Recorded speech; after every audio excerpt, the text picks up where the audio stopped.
Assalamualaikum warahmatullahi wabarakatuh to Puan Siti Salbia binti Ahmad Sharif, lecturer WUS Hydraulic, DCC 50222. My name is Nur Hamiza Afika binti Muhammad Jafri, 11DKA 22F 1030.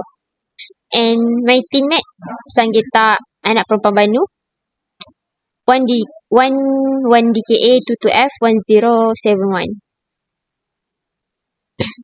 We presenting assignment 2, chapter 4 and 5, open channel flow.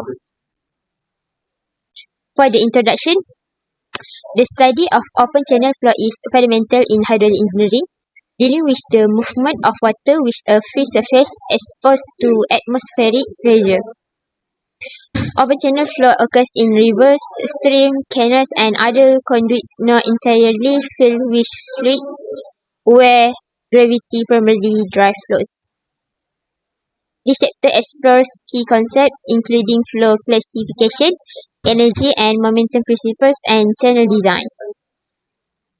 Emphasis is placed on understanding the factors influencing flow behavior such as channel geometry, flow depth, and hydraulic gradient to aid in the effective design and management of water conveyance system.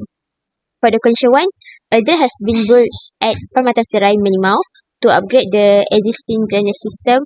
The drain is trapezoidal in shape as in figure 1A and figure 1B below.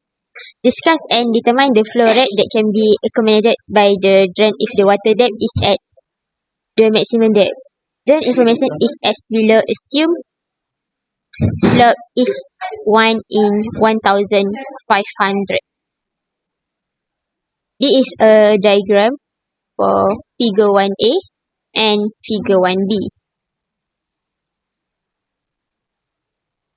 So the solution is T equals 1500 mm, change to meter, and the answer is 1.5 meter. Next, Y equals 500 millimeter, change the meter, so the answer is 0.5 meter. B equals 300 millimeter and change the meter, the answer is 0.3 meter. For I equals 1 below 500, Z equals 2, N equals 0.030 for concrete. Get the cross-sectional area is A equals B plus ZY multiply Y. So it equals 0.3 meter plus 2 multiply 0.5 meter multiply 0.5 meter, and the answer 0.65 meter per square. Weighted perimeter, the formula is P equals B plus Z multiply Y square root 1 plus Z per square. And the answer 2.536 meter. For hydraulic radius is R equals M equals A over P. So the answer 0.256 meter. For the manual equation is formula is Q equals AV, and put the formula, then the answer is 0.226 meter per cube per second. For the question 2, hydraulic jump is a natural phenomenon that occurs whenever flow changes from supercritical to subcritical flow. There are many importance of hydraulic jump in stream flow. Discuss and show picture the damage of the dam apparent if no hydraulic jump occurs. So the first is energy dissipation. The purpose, a hydraulic jump converts high kinetic energy in supercritical flow into heat and turbulence, reducing flow velocity and making it safe for downstream infrastructure. The effect by dissipating this energy, the hydraulic jump protects downstream structure from erosion and damage. It helps prevent erosion of riverbeds and protect them aprons from the high-speed impact of water, preserving structural integrity. The second, aeration and water quality improvement. The purpose is the turbulence in a hydraulic jump introduce air into the water, increasing oxygen levels. The effect this aeration is beneficial for water quality, supporting aquatic life downstream and reducing anaerobic condition that can lead to undesirable byproduct like hydrogen sulfide. Good afternoon. My name is Sangeeta Anak Perempuan Bandung. With my matrix number is 11 DKA 22F 1071. I'll be continuing for question 2, which is the importance of hydraulic jump. Firstly is the prevention of scoring and erosion. The purpose is the transition from supercritical to subcritical flow reduces the erosive power of water, which otherwise can dig out large portions of riverbeds or dam apron. This helps maintain the shape and stability of channels and reduces the risk of undermining the foundation of structures like dams, bridge piers and culverts. The last importance is flow control and depth stabilization. The purpose is to have the hydraulic jump stabilize water depth by transforming a fast, shallow flow into a slower, deeper flow. This makes it easier to manage the water levels, especially in spillways and other critical infrastructures.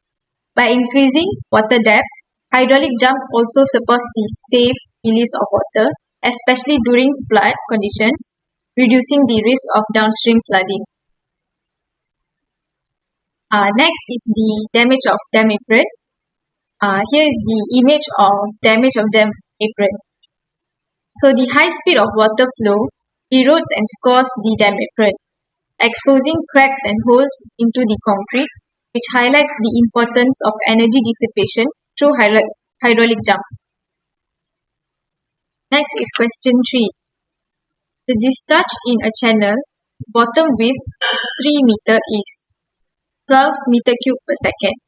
If Manning's N is 0.013 and the stream-wise slope is 1 in 200, find the normal depth if A. The channel has vertical sides, which is a rectangular channel, and B.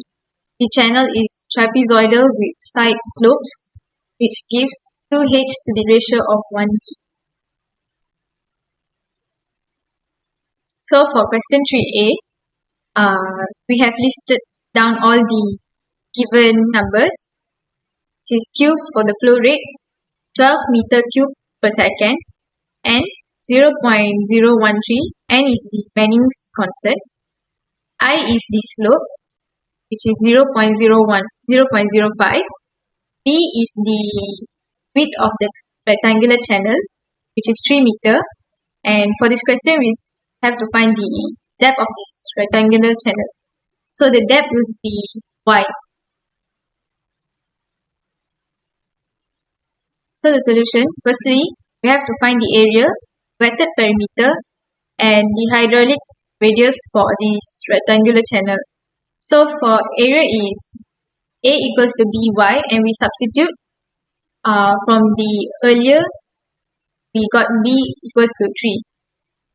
So the equation will be 3Y for area. And then for wetted perimeter, the formula is P equals to B plus 2Y. So as like before, we just substitute the numbers that we got from the question, which is 3 plus 2Y. As for hydraulic radius, R equals to M will be equals to 0.5Y.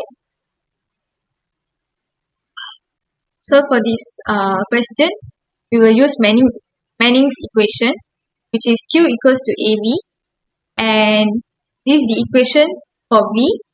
We will just substitute this equation into this Manning equation. So Q equals to A, bracket 1 over N, times with r over the power of 2 over 3 and slope the power of 1 over 2. So from the earliest equation that we've already substitute b into the Manning's equation, we just have to substitute all the given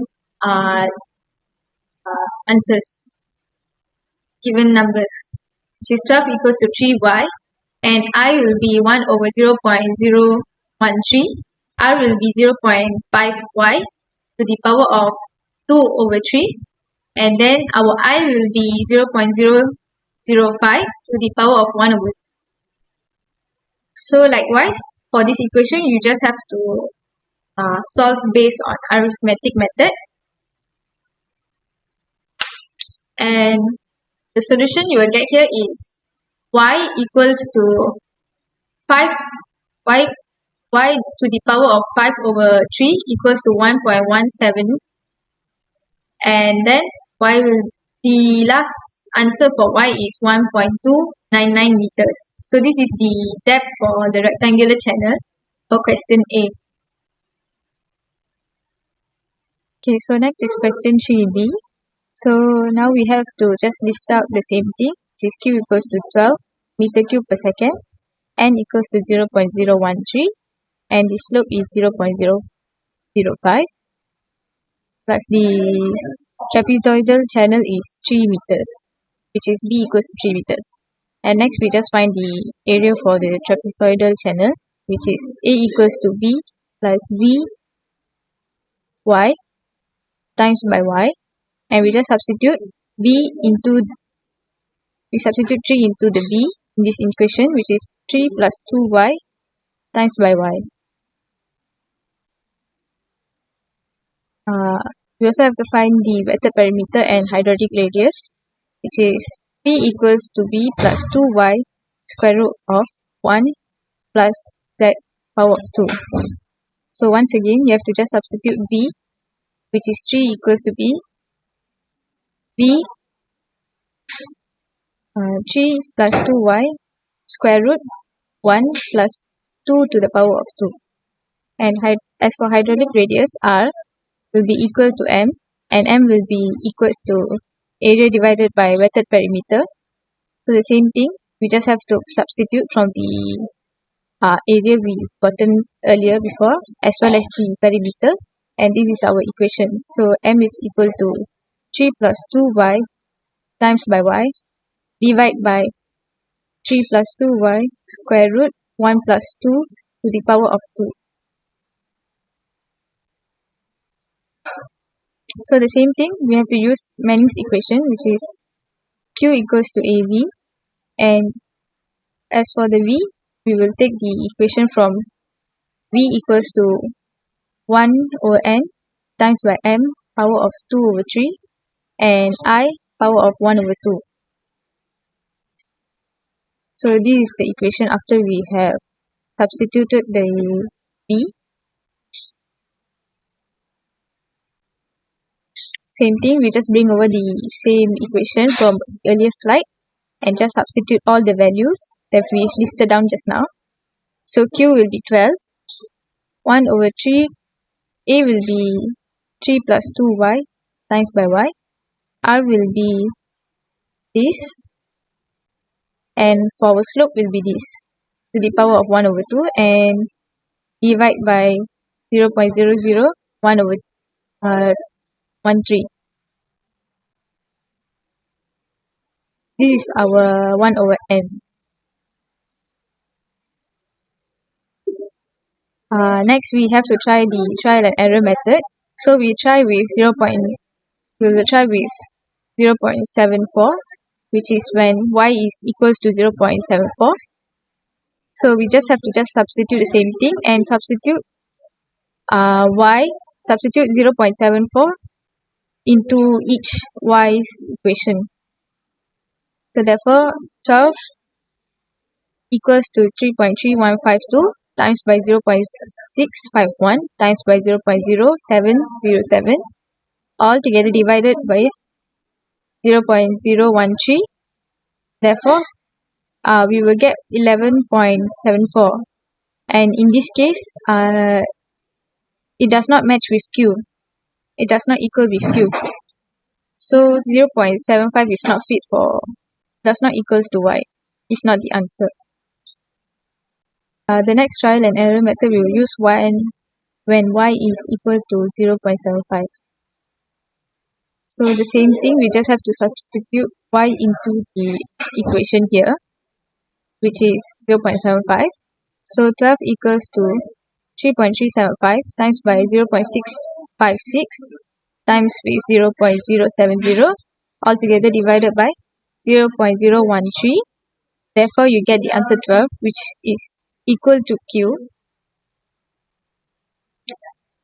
So we got our answer here, which is Y equals to 0.75. So our trapezoidal channel depth is 0.75 meter. For conclusion, we get to understand open channel flow hydraulic is essential for engineers in designing efficient and sustainable water conveyance structures. By analyzing flow characteristics and applying energy and momentum principle, hydraulic engineers can predict flow behavior and manage water resources more effectively. This chapter has highlighted 4 concepts and techniques necessary for tackling real-world challenges in open flow channels, equipping engineers with the tools to optimize channel performance, prevent flooding, and ensure the safe and effective transport of water. That's all for our presentation. Thank you for listening.